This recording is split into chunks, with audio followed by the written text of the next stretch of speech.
जय माता दी दोस्तों, आपके अपने चैनल धर्म साधना में आपका बहुत बहुत स्वागत है। माँ भगवती दुर्गा की कृपा आप और आपके पूरे परिवार पर सदा सर्वदा बनी रहे। दोस्तों, आज की वीडियो में मैं आपसे बात करने वाली हूँ पौष मास में आने वाली शुक्ल पक्ष की एकादशी के बारे में। पौष मास में आने वाली जो शुक्ल पक्ष की एकादशी होती है, इसे पौष पुत्रदा एकादशी के नाम से जाना जाता है। और जैसा कि नाम से ही विदित है कि ये व्रत संतान की प्राप्ति के लिए सर्वोत्तम व्रत माना गया है। इस व्रत को करने से श्रेष्ठ और उत्तम संतान की प्राप्ति होती है, संतान की उन्नति होती है और इस व्रत को करने से सभी मनोकामनाएं पूर्ण हो जाती है। तो कब करना है? साल 2021 में हमें पौष पुत्रदा एकादशी का व्रत, एकादशी तिथि कब प्रारंभ हो रही है, कब समाप्त हो रही है, पारण का शुभ समय क्या होगा, व्रत का महत्व क्या है, पूजा विधि क्या है, और अगर आप संतान प्राप्ति के लिए ये व्रत रख रहे हैं या पुत्र प्राप्ति के लिए ये व्रत रख रहे हैं तो आपको किस तरह से ये व्रत रखना चाहिए, कौन सा उपाय आपको आज करना चाहिए, किन नियमों का पालन करना चाहिए जिससे कि आपको श्रेष्ठ और उत्तम संतान की प्राप्ति हो। तो दोस्तों, ये सभी बातें मैं आपको आज की इस वीडियो में शेयर करने वाली हूँ। वीडियो को पूरा ज़रूर देखें और अगर आपको आज की वीडियो अच्छी लगे तो इसे लाइक करें और ज़्यादा से ज़्यादा इस वीडियो को शेयर करें। बात करें एकादशी के व्रत के नियम के बारे में। पौष पुत्रदा एकादशी के नियम जो हैं वो कुछ इस तरह से हैं, जैसे कि ये व्रत बिल्कुल निर्जल रहा जाता है, लेकिन निर्जल आप तभी रहें जब आप पूर्ण रूप से स्वस्थ हो। अगर आप पूर्ण रूप से स्वस्थ नहीं हैं तो आप फलाहारी भी इस व्रत को रख सकते हैं, या फिर आप चाहें तो एकादशी के पूरे दिन आप निर्जल रहें और शाम के समय आप फलाहार कर सकते हैं। भगवान श्री हरि विष्णु की पूजा के बाद और दीपदान करने के बाद आप जल ग्रहण कर सकते हैं, फल ग्रहण कर सकते हैं। तो अगर आप पूरे समय निर्जल रह सकते हैं, मतलब एकादशी की सूर्योदय से लेकर और अगले दिन सूर्योदय तक, तब तो सर्वश्रेष्ठ।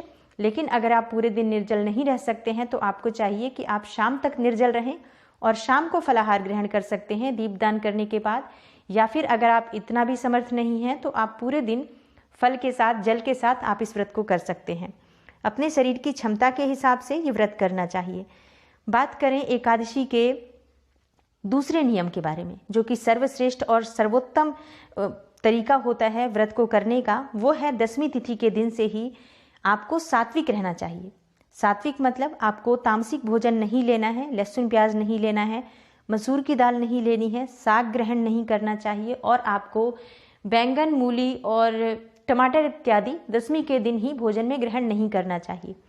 एकादशी के दिन आप व्रत करने वाले हैं तो 10वीं के दिन आप पूर्ण रूप से ब्रह्मचर्य का पालन करें, हो सके तो भूमि शयन करें।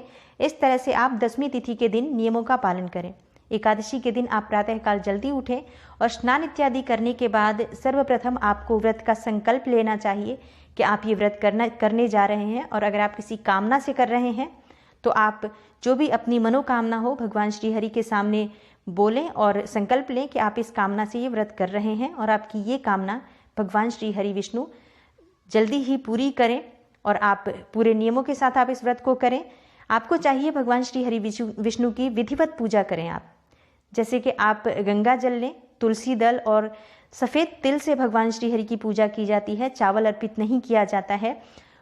पीले पुष्प चाहिए और पीले पुष्पों की माला चाहिए। पंचामृत अवश्य बनाएं आप, दूध, दही, घी, शहद, शक्कर मिलाकर आपको पंचामृत बनाना है। और अगर आप शालिग्राम की पूजा करते हैं तो शालिग्राम को पंचामृत से स्नान कराएं, फिर गंगा जल से स्नान कराएं, फिर आप विधिवत पूजा करें, उन्हें तुलसी दल अर्पित करें। और अगर आप कान्हा जी आपके पास हैं, मतलब लड्डू गोपाल की प्रतिमा या विग्रह है आपके पास, तो आप उन्हें भी पंचामृत से स्नान कराएं, पीले पुष्पों की माला अर्पित करें और माखन मिश्री का भोग अर्पित करें। इस तरह से आपको भगवान श्री हरि विष्णु के स्वरूप की पूजा आज करनी होती है। और पूरे दिन आप भगवान श्री हरि विष्णु के नाम का स्मरण करते रहें, उनके मंत्र का स्मरण करते रहें। और शाम के समय फिर से भगवान श्री हरि की पूजा की जाती है और अखंड दीप आज जरूर जलाना चाहिए। शाम के समय अपने घर के ईशान कोण में भगवान श्री हरि विष्णु के सम्मुख अखंड दीप प्रज्वलित करें, जो कि पूरी रात्रि जलता रहे। और उसके पास बैठकर आप थोड़े समय तक भजन कीर्तन करें। रात्रि जागरण का विधान होता है, तो जितने समय तक आप रात्रि में जागरण कर सकते हैं जरूर जगें और उस समय में आपको भगवान श्री हरि विष्णु के मंत्रों का जाप करना चाहिए, भजन कीर्तन करना चाहिए। इस तरह से आप व्रत का अगर निर्वाह करते हैं तो निश्चय ही आपको संपूर्ण व्रत के फल की प्राप्ति होती है। अगले दिन आप पारण करें, लेकिन पारण से पहले आपको चाहिए कि आप स्नान इत्यादि करने के बाद शुद्ध सात्विक भोजन बनाएं और किसी ब्राह्मण को भोजन कराएं। अब ब्राह्मण उस वक्त उपलब्ध ना हो तो आपको चाहिए कि आप भोजन की सामग्री दान दक्षिणा सहित निकाल कर रख दें, और कच्चा भोजन निकालना है आपको, जैसे आप आटा और सब्जियां, दाल इत्यादि निकाल कर अलग से रख दें और बाद में ये किसी ब्राह्मण को दान दक्षिणा के साथ भिजवाएं। इसके बाद आपका ये व्रत पूरा हो जाता है। दोस्तों, ये व्रत बहुत ही महत्वपूर्ण व्रत होता है। भगवान श्री हरि विष्णु को बहुत प्रिय है ये व्रत, और पूरे नियम और विधि विधान से करते हैं तो हमें इस व्रत का संपूर्ण फल प्राप्त होता है। इस व्रत को करने से सभी प्रकार की कामनाएं पूर्ण हो जाती हैं।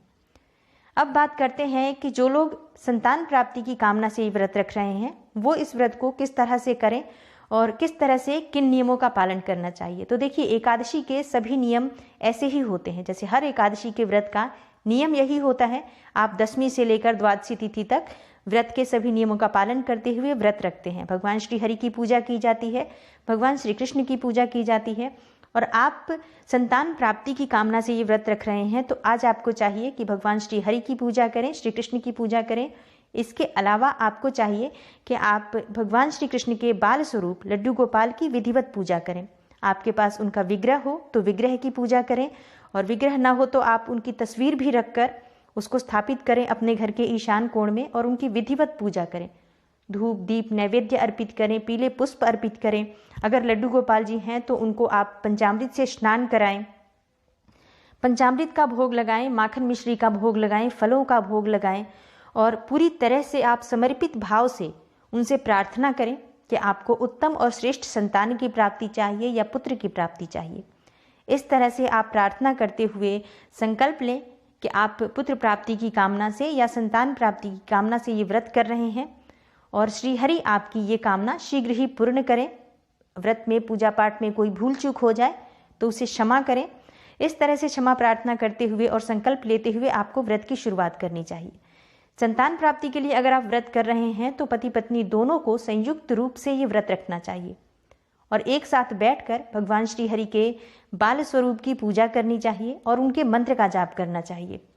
भगवान श्री हरि विष्णु का जो बाल स्वरूप कान्हा जी हैं, उनकी पूजा करने के बाद आप संतान गोपाल मंत्र का जाप करें, और संतान गोपाल का मंत्र आप अपनी इच्छा के अनुसार, अपने समय के अनुसार उचित संख्या में संकल्प लेकर जाप करें। जैसे अगर आप 11 माला जाप करना चाहते हैं, 21 माला जाप करना चाहते हैं, या फिर अगर आपके पास बहुत समय नहीं है तो 1 या 5 माला भी करें, पर संतान गोपाल का मंत्र जाप करना आज के दिन सर्वश्रेष्ठ उपाय है संतान प्राप्ति का। संतान गोपाल मंत्र है ओम देवकी सुत गोविंद वासुदेव जगतपते देहि में तन्यम कृष्ण त्वाम हम शरणम गते। इस तरह से इस मंत्र का जाप आप अधिक से अधिक संख्या में आज आप कर सकते हैं। सुबह कर सकते हैं, शाम को कर सकते हैं, पूरे दिन आप कर सकते हैं, मन ही मन जितना समय आप कर सकते हैं, और बैठकर आप संकल्प लेकर और कर्म साक्षी दीपक जलाकर जितने समय आप कर सकते हैं, जितना अधिक आप मंत्र जाप करेंगे और भगवान श्री हरि को समर्पित भाव से आप प्रार्थना करेंगे। आज की एकादशी बहुत महत्वपूर्ण एकादशी है उन लोगों के लिए जो लोग संतान प्राप्ति की कामना करते हैं। तो अगर आप विधि विधान से इस व्रत को करते हैं, इन सभी नियमों का पालन करते हैं, निश्चय ही आपको उत्तम और श्रेष्ठ संतान की प्राप्ति होगी। अब बात करते हैं एकादशी तिथि का व्रत हमें किस दिन रखना है। तो दोस्तों, एकादशी तिथि आरंभ हो रही है 23 जनवरी रात्रि 8:56 पर और समाप्त हो रही है 24 जनवरी रात 10:57 पर। तो पौष पुत्रदा एकादशी का जो व्रत है 24 जनवरी को रखा जाएगा, और पारणा का शुभ समय है 25 जनवरी को सुबह 7:49 से 9:06 तक। पारणा की कुल अवधि होगी 2 घंटे 8 मिनट की। तो इस तरह से जो पौष पुत्रदा एकादशी का व्रत है 24 जनवरी 2021 को रखा जाएगा। दोस्तों, उम्मीद करती हूँ पौष पुत्रदा एकादशी से जुड़ी हुई ये जानकारी आपको ज़रूर अच्छी लगेगी और आपको इससे लाभ अवश्य होगा। वीडियो अच्छी लगी हो तो लाइक ज़रूर करें और ज़्यादा से ज़्यादा इस वीडियो को शेयर करें। चैनल पर नए हैं तो चैनल को सब्सक्राइब ज़रूर कर लीजिए और बेल बटन को प्रेस कर लीजिए। इससे ये होगा कि इस तरह की सभी वीडियोज़ की नोटिफिकेशन आपको सबसे पहले मिलेगी। मैं मिलती हूँ आपसे अगली वीडियो में, तब तक के लिए नमस्कार।